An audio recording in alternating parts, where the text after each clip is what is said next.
மகிமையான பரலோகம் இருக்கையிலே நீ மனமுடைந்து போவது ஏனோ? மகிமையான பரலோகம் இருக்கையிலே நீ மனமுடைந்து போவதும் ஏனோ? ஆற்றி பெற்ற அன்பர் இயேசு இருக்கையிலே நீ அஞ்சி அஞ்சி வாழ்வதும் ஏனோ? ஆற்றி பெற்ற அன்பர் இயேசு இருக்கையிலே நீ அஞ்சி அஞ்சி வாழ்வதும் ஏனோ? திடன்கொள் கலன்கொள், சோர்ந்திடாமல் தொடர்ந்து ஓடு. திடன்கொள் பலன்கொள், திடன்கொள் சோர்ந்திடாமல் தொடர்ந்து ஓடு. Praise the Lord. ஆண்டவரும் இரட்சகருமாய் இருக்கிற இயேசு கிறிஸ்துவின் நாமத்தினாலே மறுபடியுமாக உங்கள் அனைவரையும் நான் வாழ்த்தி வரவேற்கிறேன். கர்த்தர் உங்களை ஆசீர்வதிப்பாராக. தேவ சமூகத்திலே நாம் உபவாசம் என்கிறதான தலைப்பிலிருந்து கர்த்தருடைய வார்த்தையை உபதேசம் என்கிற தலைப்பிலே நாம் கற்று வருகிறோம். கடந்த தினங்களிலெல்லாம் அதற்கு ஆதாரமாக ஒரு சில வசனங்களை நாம் தியானித்து வந்தோம். சுருக்கமாக சில காரியங்களை வேத வசனத்தில் இருந்து நாம் தியானித்தோம். இன்று தொடர்ந்து நாம் அடுத்த பகுதிக்குள்ளாக போக இருக்கிறோம். உபவாசம் கண்டிப்பாக நாம் இருக்க வேண்டும். உபவாசம் இருக்கும்படி வேதாகமம் கட்டாயப்படுத்தவில்லை என்றாலும் உபவாசத்தின் மூலமாக தேவ சமூகத்திலே ஆசீர்வாதங்களை பெற்றுக்கொள்ள முடியும். தேவனோடு கூட ஒப்புரவாக முடியும். தேவனுடைய நியாய தீர்ப்பை கூட இந்த உபவாசம் மாற்றக்கூடும். தேவனுடைய கோபத்திலிருந்து தப்பித்து கொள்ள முடியும். அதனால எல்லா கர்த்தருடைய பிள்ளைகளும் உபவாசம் இருந்து ஜெபிக்க வேண்டும் என்று சொல்லி வேதம் சொல்லுகிறது. வேதம் கட்டாயப்படுத்தவில்லை, ஆனால் வேதம் சொல்லுகிறது. வேதம் கட்டாயப்படுத்துகிற சில காரியங்கள் இருக்கிறது. அதை நாம் கட்டாயமாக செய்ய வேண்டும். வேதத்தில் எழுதப்பட்டிருக்கிற எல்லா வார்த்தைகளும் ஆமென்றும் ஆமேன் என்று தான் எழுதப்பட்டிருக்கிறது. அதில் எந்த ஒரு மாற்றமும் இல்லை. ஆனால் சில காரியம் ரொம்ப கண்டிஷனாக எழுதப்பட்டிருக்கிறது, கற்பனையாக கட்டளையாக எழுதப்பட்டிருக்கிறது. அதனால அந்த இடத்துல நாம் அதை கண்டிப்பாக செய்ய வேண்டியதாக இருக்கிறது. உபவாசத்தை குறித்து ரொம்ப கண்டிஷனாக வேதாகமத்தில் எழுதப்படலை, ஆனால் உபவாசம் இருக்கும்படியாக எழுதப்பட்டிருக்கிறது. பரலோகத்தில் உங்களுக்கு பொக்கிஷங்களை சேர்த்து வையுங்கள் என்றும் பூலோகத்தில் உங்களுக்கு பொக்கிஷம் சேர்த்து வையாதீங்கள் என்றும் ஆண்டவராய் இயேசு கிறிஸ்து மத்தேயு எழுதின சுவிசேஷம் 6ஆம் அதிகாரம் 19, 20, 21 வசனங்களிலே எழுதினதான, கற்றுக் கொடுத்ததான, உபதேசம் பண்ணினதான அந்த காரியத்தை நாம் தியானிக்க போகிறோம். மத்தேயு எழுதின சுவிசேஷம் 6ஆம் அதிகாரம் 19, 20, 21. உங்கள் பொக்கிஷம் எங்கே இருக்கிறதோ அங்கே உங்கள் இருதயம் இருக்கிறது என்று சொல்லி ஆண்டவர் உபதேசம் பண்ணுகிறார்.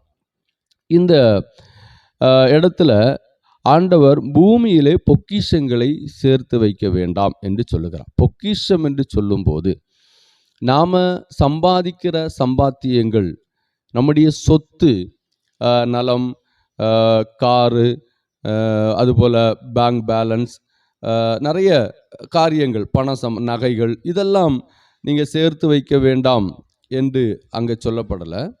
பொக்கிஷம் என்று சொல்லப்பட்டிருக்கிறது. பொக்கிஷம் அப்படின்னா என்ன? அதாவது ஒரு வீட்டில் நிறைய பொருட்கள் இருக்கும். அதில் ரொம்ப முக்கியமான ஒரு பொருள் இருக்கும், அதுதான் பொக்கிஷம்.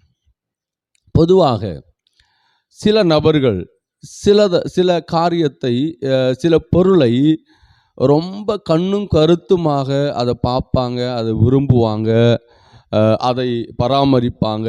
அதை இழக்கிறது அவங்களுக்கு ரொம்ப கஷ்டமாக இருக்கும். அதுதான் பொக்கிஷம். பொதுவாக இந்த பைக் இறங்கின காலகட்டங்களில் பைக்கு ஒரு பொக்கிஷமாக இருந்தது சில நபர்களுக்கு. அதை தினமும் கழுவி தொடச்சி சுத்தம் பண்ணி அதை ரொம்ப பராமரிப்பாங்க, ரொம்ப பத்திரமா பாதுகாப்பாங்க. பெண்களுக்கு பார்த்திங்கன்னா நிறைய நகைகளை வாங்கி சேர்த்து வைப்பாங்க. அதை ரொம்ப இம்பார்ட்டண்ட்டாக முக்கியப்படுத்தி பார்ப்பாங்க. ஒரு பொக்கிஷம் போல் அதை பாதுகாத்து வச்சுருப்பாங்க. அதுபோல் ஒவ்வொரு நபர்களும், சில நபர்கள் பார்த்திங்கன்னா லேண்டு வாங்கி போட்டிருப்பாங்க. என்ன கஷ்டம் வந்தாலும் அதை விற்க மாட்டாங்க, அந்த இடத்த விற்க மாட்டோம், ஒரு பொக்கிஷம் மாதிரியே வச்சுருப்பாங்க.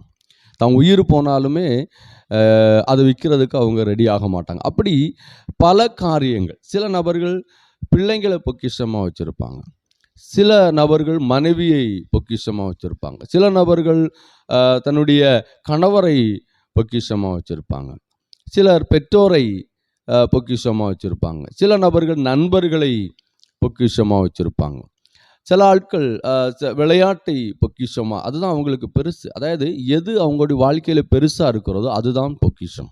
எது முக்கியத்துவம், எது இம்பார்ட்டன்ட், அதுதான் பொக்கிஷம். இந்த இடத்துல சொல்லப்பட்டிருக்கிற வார்த்தை, நீங்கள் வேலைக்கு போய் சம்பாதிக்கக்கூடாதுனோ, லேண்டு வாங்கக்கூடாதுனோ, காரு வாங்கக்கூடாதுனோ, இல்லைன்னா பைக்கு வாங்கக்கூடாதுனோ, பேங்கில் டிபாசிட் பண்ணக்கூடாதுனோ, அந்த வார்த்தையுடைய அர்த்தத்தோடு அது எழுதப்படலை.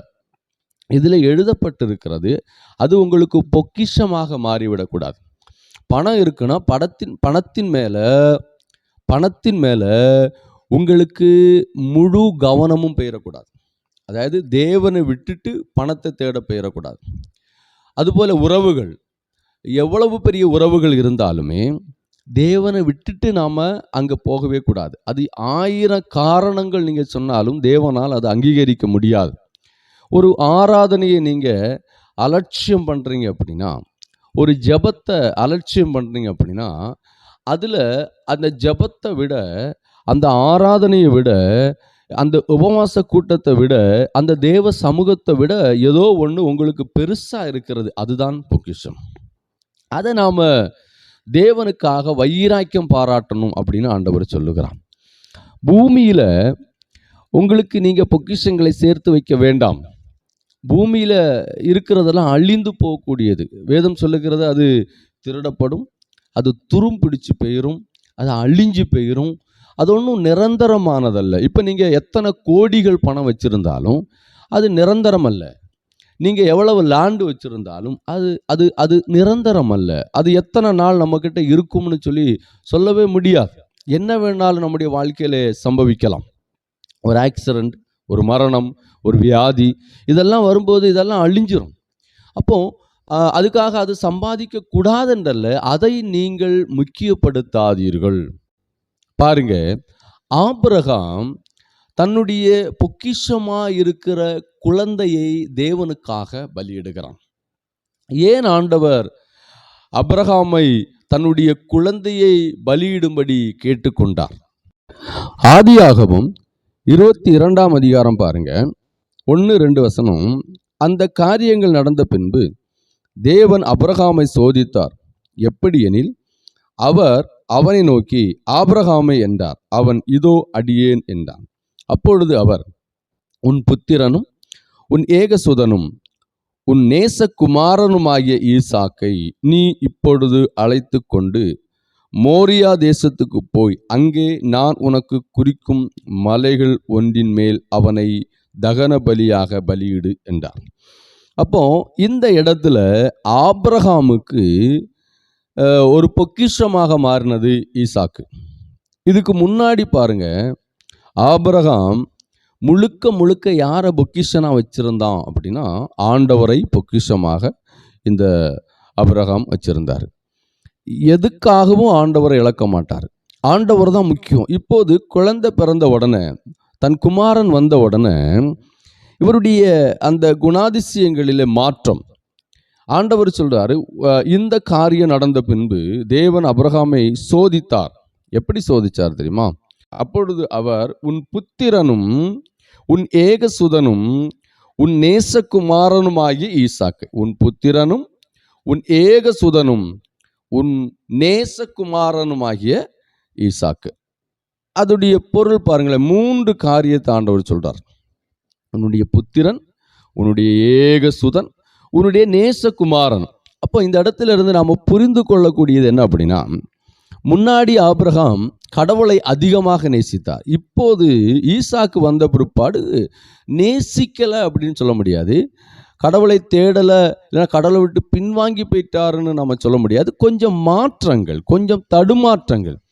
முன்னாடி நிறைய நேரம் ஆபிரகாம் தேவனோடு கூட செலவிட்டார்.